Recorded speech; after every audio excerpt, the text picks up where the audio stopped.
So I live in a pretty nice neighborhood, and my house is one of the nicer houses in my neighborhood. And we had some furniture delivered to the house. And so the two black guys, got out the truck and they rang the doorbell. And when I answered the door, they kind of were taken back, right? They kind of almost like, you live here, right?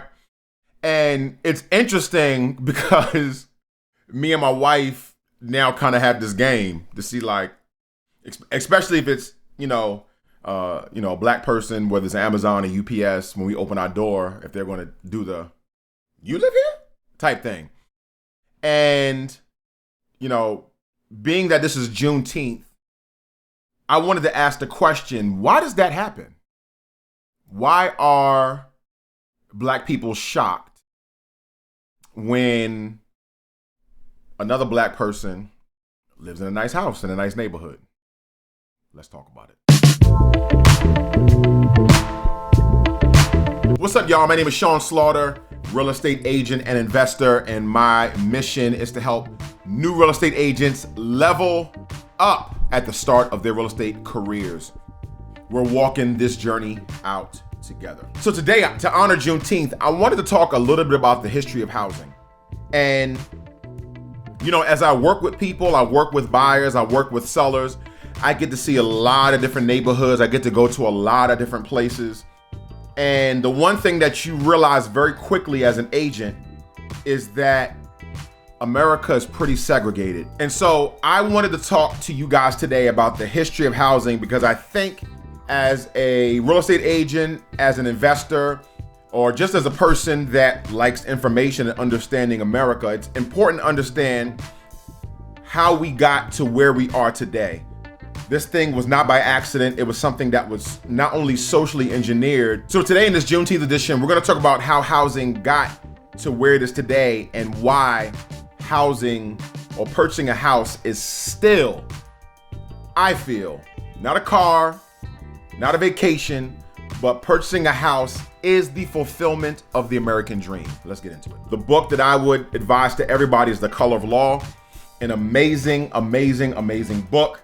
And it really gives you an insight into how law has created some of the things that we see today, particularly when it comes to housing. This book is written by Richard Rothstein. All right. Question number one, why is there so much housing segregation in America today? And I'm gonna do a little bit of reading because I wrote some things. I want to be accurate. I want to be factual. So I kind of, wrote my thoughts out. And so in the mid 20th century, the government had two policies that actually segregated metropolitan areas, segregated city areas, all right? So the first one was the Civil Public Housing Program. And what this did was it frequently demolished integrated neighborhoods in order to create segregated public housing. What is public housing? You think of public housing, the first thing I think about is where I grew up, where my wife grew up. We grew up in New York. I'm from Queens, she's from Brooklyn. And in New York, you have projects. Now, here in Virginia, you have hoods, but in New York, you have projects, these 16, 18, 20 floor buildings that are public housing, all right? And these are project buildings, and these buildings were specifically created to house black people. So if you had a integrated neighborhood that was demolished, and these buildings were created to force that segregation, but eventually as railroads and cars and different things began to be constructed, people can move further and further away from these tenements, all right? And this is where kind of not only was there segregation in those tenements, but then the segregation began to increase distance because of transportation. We'll talk about that in a minute. Now, the second program was the federal government subsidized the development of the suburbs. What does that mean? What does subsidized mean? Subsidized basically means that the government gave money to construct some of these suburbs, many of these suburbs, most of these suburbs, on the condition that they be sold to white families and that the homes in the suburbs had deeds that prohibited resale to African Americans. So imagine this. First, you destroy an integrated neighborhood. Then you build these project buildings, these public housing, and you separate white people and black people. So now you have a segregated neighborhood, right? Then, as transportation comes and people can actually live away from the city and they can, get transportation to work to the city, whether it's train or cars, the government says, hey, look, we'll pay for it. We'll come out of our pocket. We'll subsidize it. Construction people, we'll give you money. We'll loan you money. All right. We'll actually give you money. Families, we'll subsidize. We'll give you money. We'll loan you money in order to move in these homes under one condition. Black people can't live into these homes. These homes, these suburbs start being built. White folks started moving out from the tenements into the suburbs. Black people by law could not leave. So when you go into a neighborhood, you go into some kind of hood, or you drive through the hood, what we all know as the hood, you realize that that's created, that's socially engineered. These folks back in the day could not leave those houses because they were not allowed to move into the suburbs.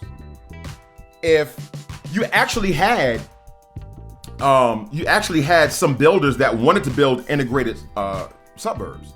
The problem is, if they built an integrated suburb, they would have to come up with all of the money themselves. It would not be subsidized by the federal government. So of course, it was an incentive by the federal government to say, hey, look, we want these to be only white only in these suburbs, more land, more space, away from the city, away from the congestion, and so on and so forth.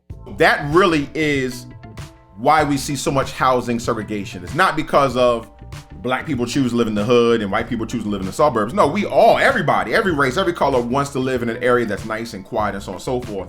But as the suburbs were being built, black folks were not allowed to live in it. Question number 2, what role did the FHA and the VA loan play in segregation? All right. So the one thing you have to understand about the FHA and the VH loan, it is a subsidy.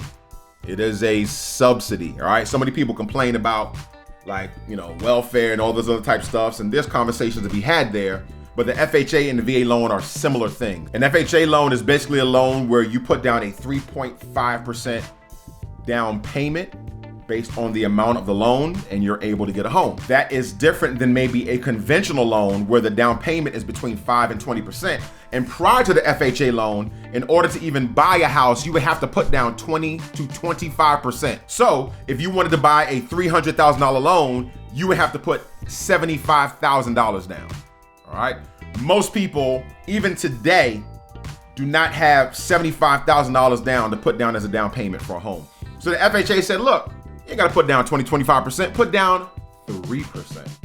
So now, if you want to buy a $300,000 loan, instead of bringing $75,000, bring 10 grand to the table. The VA loan said, I'll do you one better. If you're a troop, if you're a veteran, your loan down payment is going to be 0. It's a beautiful thing. It's a wonderful thing. Here's the only problem. The original FHA loan, and what's interesting about some of these facts in this history is that you can still find documents and deeds and pull these images online that actually say, black, like in the deed, blacks are not allowed to, you cannot resell this home to black people. It's actually in the deed. Some of these pamphlets that were given out to original real estate agents that basically were so discriminatory. It was part of real estate policy, right? So the FHA loan originally guaranteed bank loans for construction and development on the condition, again, that no homes be sold to African Americans and that every home have a clause in the deed prohibiting resale to African Americans. In The Color of Law, he talks about Levittown as one of the examples where this happened. There were also developers, like I said, that wanted to build integrated suburbs, but the FHA refused to provide the capital. And the VA loan, well, you say, well, at least the VA loan was fair, that it provided a subsidy, 0 loan down payment to the troops. Unfortunately, black troops, black people that served in the military were denied the VA loan, mostly, while most white folks that apply for that VA loan got that loan. So again, it is a systematic legal procedure forcing one group of people to live in one area and another group of people to live in another area. Question 3, how did zoning affect these Black communities? Well, I always said to my wife, I said, so in the area that we live is kind of rural. It is rural. It's a rural area. There's no Walmart in this area. In order to go to the Walmart, we have to drive probably about 20, 25 minutes. And of course, the Walmart is located in the city, right? And so these are zoning things. So the first thing I want you to understand about some of these areas that Black folks were living in is that they became overcrowded. You even had people, Black folks, that had good jobs, made a lot of money, but were not allowed to live in the suburbs and basically had to live in either a project or a tenement or a neighborhood. So imagine this. What's interesting is, like, in the area that we live, most of these houses have, like, you know, an acre of land, an acre and a half of land, and it's a lot of space for really just a few families. Well, on the other side, some of these neighborhoods that maybe were only designed to hold 100 people now had 300 people. Because in one house, a 2-bedroom, 3-bedroom, 2-bathroom, you had the original family, mom, dad, 3 kids, plus grandma, plus uncle, plus the nephew, because there were not that many places to live that were nice. And additionally, when you add in that there was discrimination in the job field as well, many Black folks couldn't afford, even if they wanted to, move into these suburbs. Many could, but many could not afford to even move into these suburbs. And so they had to move in together with other family members so that they can all pay the rent. So now you have a place that only houses 100 people that has 300 people living in it. And, any neighborhood, any area that has more people than it can hold is going to be run down. Additionally, these areas that Black people lived in were rezoned to permit industrial and toxic use. So factories and plants that had harmful chemicals were located in the same area that people resided. You know what's interesting? We have family members, and we come from the hood, and we got family members that still live in these areas. And it's always interesting how many, even as a teacher, I taught in a school that was all Black kids. It's always interesting how many Black kids come in with asthma, respiratory disease. And many of these students and many of our family members live in these areas that they're factories, there's billowing smoke, there's toxic chemicals, there's water with toxic waste in it, and things like that. So that also affected Black communities. Now, there was a bright light, 1968, the Fair Housing Act. Didn't the Fair Housing Act solve the problem? No, it did not. It prevented further discrimination. But by 1968, I want you to think about this. In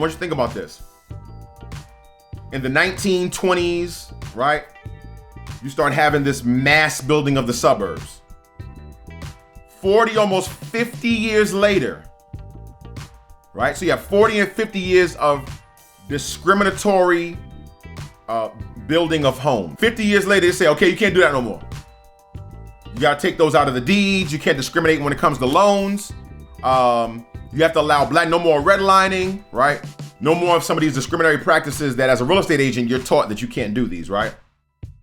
But by that time, it's like 1970, everything is done. Suburbs are pretty much built. The majority of American suburbs have been constructed, and it's mostly white folks, right? So it kind of makes sense that when I got these 2 Black dudes delivering furniture to us, and they come into a nice neighborhood, there's almost a conditioning, right? Because of what we see on TV, because of where we generally are living, that a Black guy opens the door and you're like, oh, you live here. It's a conditioning, and this conditioning has happened, over 50 or 60 years, at least when it comes to housing and suburbs and different things like that. So here's the most interesting question. How did this affect future generations monetarily. And I'm going to actually read this directly from Richard Rothstein, because I think this is really, really good. He says it perfectly. All right. So he's talking about Levittown, which was built in 1947 and 1948. And this was another town that had what is known as racially restrictive policies, right? No black people can move into these suburbs. So think about this. These homes originally sold for $8,000. Okay. Imagine a home that sold for $8,000 today. Or $100,000 or more in today's currency. Today, these homes sell for $300,000 to $400,000. They're no longer affordable to working class families. In the ensuing 2 generations, the white families who moved into those homes gained that $200 to $300 in equity appreciation. African Americans living in rented apartments prohibited from moving to the suburbs gained none of that appreciation. The result is that today, nationwide, African American income on average are about 60% of white incomes, but African American wealth is about 5 to 7% of white wealth. That enormous difference is almost entirely attributed to unconstitutional federal housing policy practiced in the mid-20th century. This is why housing is the American dream, y'all. This is why I talk to renters about becoming homeowners, because owning a home is part of the American dream. It is the only thing that you can purchase, and it appreciates, and it appreciates. And then at the end of your life, if you leave your home to your child, or you sell your home and you take the money out, or whatever you do, that will be one of the biggest paydays in most Americans' lifetimes. Even during this pandemic, where in Virginia, we saw equity increase 20% in 2020 and then 20% in 2021. So if you had somebody that had a house that was $200,000, the pandemic hit, they could sell their home for $220. Then the following year, they can sell their home for $230, $245. And if they only owned, $100,000 on their loan, after expense, they're gonna bank like $100,000 in cash. Only time most of us can get that is during the lotto, winning the lotto, right? And so this is why it's the American dream. And not only that money in that house is passed down during the generation. So in Levittown, where you had a home that sold for $8,000, that's now worth $300,000. That original person that had that home may have sold that home. It was $8,000. They paid it off and they sold it for $100,000. They died and left that money to their son and their daughter. And their son and their daughter were able to start their lives, not from zero, not from scratch, but were able to take that money and purchase a home, or live in the home that has no mortgage because their parents owned it. And so now, as that house continues to increase, when they get old, they can sell that house or keep that house in their family. And when that neighborhood goes from kind of a working class neighborhood to now an upper crust desirable neighborhood, man, they got all kinds of equity, $400,000, $500,000, $600,000 just sitting in a house that they could pull the trigger and sell, or they can refinance, pull the house out. So many different things that they can do that will benefit their family and the generation that comes after them, the family generation that comes after them, simply because they own a home. And African Americans did not have privy to this. There was no equity appreciation. There was no home ownership being passed down. Our home ownership as a majority began in 1968. So we missed 2 generations. So we're really just playing catch up. Question number 6. Well, is there any good news, Sean? Of course there's good news. There are programs out there that are now helping those who desire home ownership. It should be all of you. I don't care how big or small. You don't need a big home. How big or small is. Here in Virginia, the FHA Loan is a program to where if you're a first-time home buyer, a 0% loan down payment. See, why is the loan down payment so important, right? Why is the loan down payment so important when it comes to buying a home? Because typically the barrier to entry when it comes to purchasing a home is the amount of upfront money that you have. The reason most people will go and rent a home, even if they desire to buy one, if there's an apartment that requires a deposit first month and last month, and it's like $1,000 a month, then they just give $3,000 and they're in that home. Versus if they're buying a $200,000 home and your down payment is 3.5%, and you're saying, okay, that's gonna be about $7,000. That's too much. That's a barrier to entry. The first time home buyers program says, hold on a second, don't worry about it, I got you. That $7,000 that you thought you were gonna have to pay, we're gonna get rid of that. We're actually gonna take that, we're gonna wrap that up in the loan so that that barrier of entry is removed. You also have grant programs. I know in Norfolk they have them. They're really popular. In Portsmouth they have grant programs that they pay for your loan down payment if you need it, and your closing costs. Especially in this pandemic era where buyers are now having to pay their own closing costs in addition to their loan down payment. There are programs that say, hey, look, if you have closing costs, which again could be 3 to 3.5 to 4%, sometimes as high as 5 and 6% of the cost of the price of the home. These grants help potential homeowners mitigate these costs, because the reality is most people, once they get into the house, they can afford the mortgage payment. It's just they don't have 7 to 10 grand just lying around to get into that house. So to me, this is why purchasing a home is the American dream. I know personally, I'm always concerned about retirement. I'm always concerned about, at the end of my life, I want to be able to choose if I want to work or not. I want to volunteer. I want to mentor. And I don't want to necessarily have to work just to pay bills. And my home that we live in, when we get to that point where me and my wife is like, or any investment properties, when we get to the point where we're like, hey, you ready to kind of just chill and go travel the world? We'll sell our home. We'll sell our investment properties. We'll take however many millions that is. We'll put in the bank. We'll live on a fixed income, per year. I've already done the numbers in my head on how much money do I need to live on a fixed income of at least $100,000 a year for 30 years, right? Always have your number in mind, your retirement number in mind. That's my retirement number. That's my minimum retirement number. And I can't get that just by selling real estate and having investments, as far as the monthly cash flow. But I can get that if I have my investment properties and then I sell them. I sell those assets. I sell my home, which is an asset, making sure that I'm paying down the loan so that when I sell it, I'm not refinanced and I walk away with 50 grand. No, I'm talking about paying down these loans so that eventually 20, 25 years from now, when I sell these properties, I got bank. I can take that bank. We can go move into some little condo for 55 plus community where they cut the grass for me, and a little small little townhouse condo type thing, and we travel 6 months out of the year. Honestly, one of our dream goals is to live in Africa for a quarter of the year, for 3 months out of the year. And so, but we can only do this through home ownership.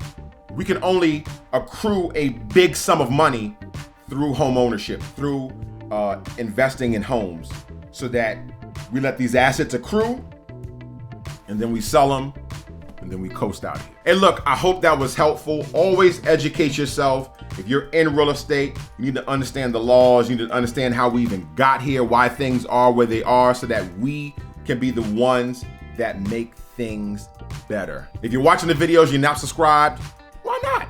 Go ahead and click the subscribe button.